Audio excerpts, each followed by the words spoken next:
อย่างนี้กับเราก็ต้องปกป้องตัวเองอ่ะไม่งั้นจะดีแล้วก็เสียหายถ้าเราไปยอมรับครับ กับชีวิตมันเราไม่รับอยู่แล้วที่ Oke, เวลา oke, พูด oke, อะ baiklah. Ini aku lagi nonton wawancara terbaru Ibu Panida ya terkait dengan Mr. Acharya atau Kun Jenius karena ada banyak sekali konflik yang terjadi di hari terakhir ini yang aku lihat dari berbagai media di Thailand, baik itu TV ataupun juga online. Salah satu yang dikatakan Ibu Panida adalah saya nggak suka sama Jenius karena orangnya tuh kasar dan suka berbohong. Nanti kita akan bahas lebih lanjut kenapa Ibu Panida mengatakan hal seperti ini. Dan sebelum aku bahas lebih lanjut, aku mau ngasih tahu buat teman-teman kemarin yang lihat di video aku sebelumnya bahwa aku agak deg-degan juga ya, ada apa namanya, si buku di belakang aku tuh katanya sempat bergerak, ternyata aku cek memang iya, memang itu bergerak, tapi ya sudah lah. Dan kalian tanya, Anjas apakah ada di kipas angin di ruangan ini? Itu nggak ada kipas angin, aku juga pakai AC, tapi AC-nya tuh posisinya nggak berhadapan langsung, tapi doakan semoga semuanya baik-baik aja ya. Oke, sekarang kita kembali ke topik teman-teman. Ini adalah mengenai Ibu Panida dan juga kasus dari Teng Monida yang sampai saat ini terus masih menjadi perdebatan di masyarakat Thailand. Sekali lagi aku tegaskan bahwa masyarakat Thailand tuh sampai sekarang masih belum luntur semangatnya untuk membahas kasus Teng Monida, dibuktikan dengan selalu masuk dalam daftar trending YouTube Thailand dan juga tampil beritanya pembahasannya di media TV di Thailand.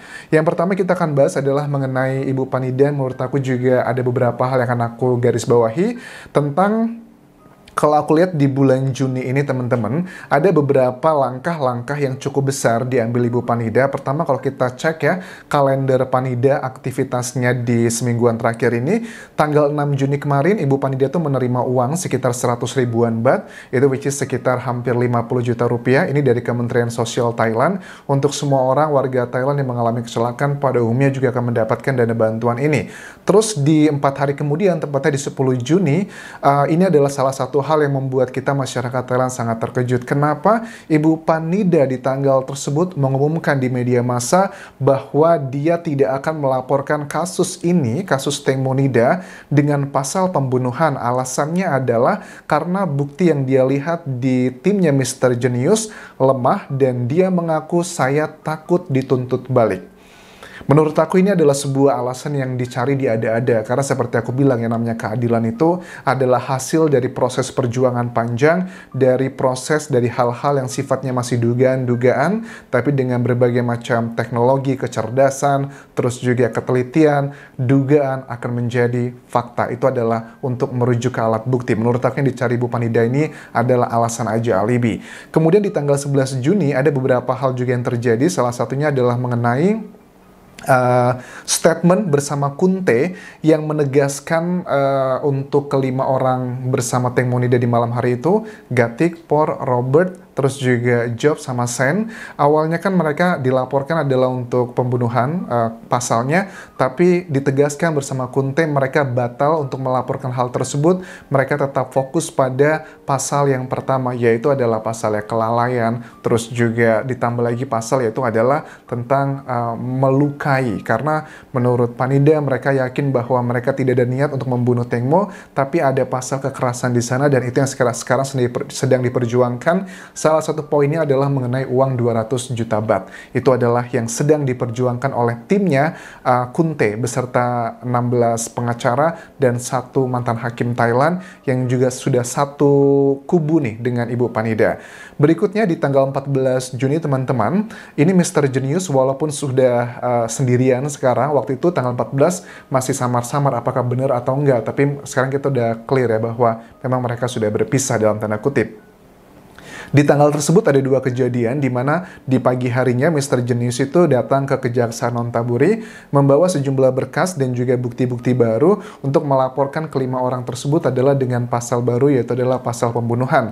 Tapi di malam harinya Bu Panida beserta Kunte mengumumkan secara resmi dan juga menulis surat dikirimkan ke Kun Jenius secara resmi bahwa permintaan Panida atas bantuan hukum ke Jenius itu dibatalkan.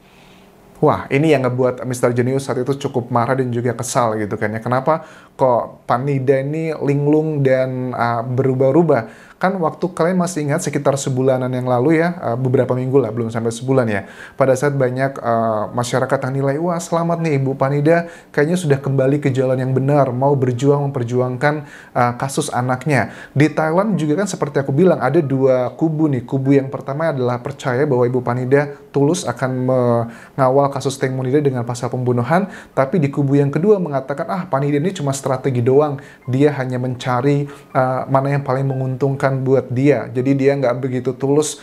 Dugaannya adalah dia hanya mencari tahu apa yang disiapkan Mr. Genius, kayak lebih ke mata-mata. Ternyata kesini aku mencium aroma sepertinya kubu yang kedua atau statement yang kedua yang mengatakan bahwa Panida hanyalah bermain strategi itu sepertinya adalah mendekati kebenaran dilihat dengan fakta-fakta sekarang ini. Kemudian di 2 hari kemudian di tanggal 16 Juni teman-teman, Kunte itu secara resmi mengeluarkan 2 orang dalam tim yang memang spesial dibuat untuk mengawal kasus Teng Munida ini. Yang orang pertama adalah Jenius, yang kedua adalah Krishna. Krishna adalah pengacara pertamanya dari Ibu Panida. Ini kan juga unik kan ya, Jenius hampir jadi pengacaranya karena sudah diminta secara resmi oleh Panida, tapi kemudian dibatalkan karena sudah mendapatkan bantuan dari Kunte, mungkin ada deal-dealan ataupun juga sebuah perjanjian di sana. Itu adalah 2 orang yang dikeluarkan dari kasus ini. Ini adalah Kunte mengumumkannya. Makanya waktu itu kan Kunte sama Mr. Genius sama-sama saling memarah gitu kan ya. Bahkan si Kunte kan juga mengatakan begini, bahwa kasus Teng Munida itu bukan tergantung dari Genius ataupun juga Krishna, tapi tergantung dari Panida, sang ibu kandung. Kun Jenius, kamu itu bukan ayahnya Teng Munida, jadi biarkan yang berhak yang melaporkan segalanya. Tapi menurut aku kan ini agak sedikit unik ya kalau kita melihat pasal hukum di Thailand. Ada beberapa hal yang mungkin sifatnya kayak delik aduan atau delik laporan yang harus menunggu dilaporkan baru akan ditindaklanjuti. Sepertinya ini adalah aturan hukum yang sepertinya juga di Thailand, kalau ini termasuknya delik aduan, yang berhak melaporkan adalah keluarga kandung dari korban sendiri, yang which is adalah ibunya. Karena kan Teng Mo tidak menikah, belum menikah, dan Teng Mo adalah tinggal sendiri, dan ayahnya juga sudah meninggal, hanya sisa ibu kandungnya sendiri. Kemudian Panida juga mengatakan sesuatu hal yang baru dalam wawancara ini, yang baru aja aku tonton, bahwa ditanya sama presenternya, Panida, kenapa sih kok kamu terlihatnya linglung gitu kan ya, kadang A, kadang B, dan malah terakhir justru malah sangat membenci Mr. Genius, padahal awalnya sangat memuja-muja. Kalian masih ingat pada saat dulu dia berpisah dengan pengacara Deca, berpisah dalam tanda kutip, pengacara Deca kan marah gara-garanya kenapa dia itu mengirimkan, si Panida mengirimkan HP Teng Mo itu ke Bang Jack, dan Panida mengakuinya, dan dia merasa Deca itu terhianati oleh Panida, makanya dia mengundurkan diri sebagai pengacara keduanya Teng Mo, Panida saat itu. Nah, kemudian Panida mengatakan begini, bahwa saya seharusnya tidak temui Jenius, dia orang kasar dan suka mengumpat dan jago berbohong di TV. Ini adalah statement yang terbaru dikeluarkan Ibu Panida untuk Mr. Genius. Katanya kalau ngomong kasar, ada banyak fakta-fakta yang dikaburkan.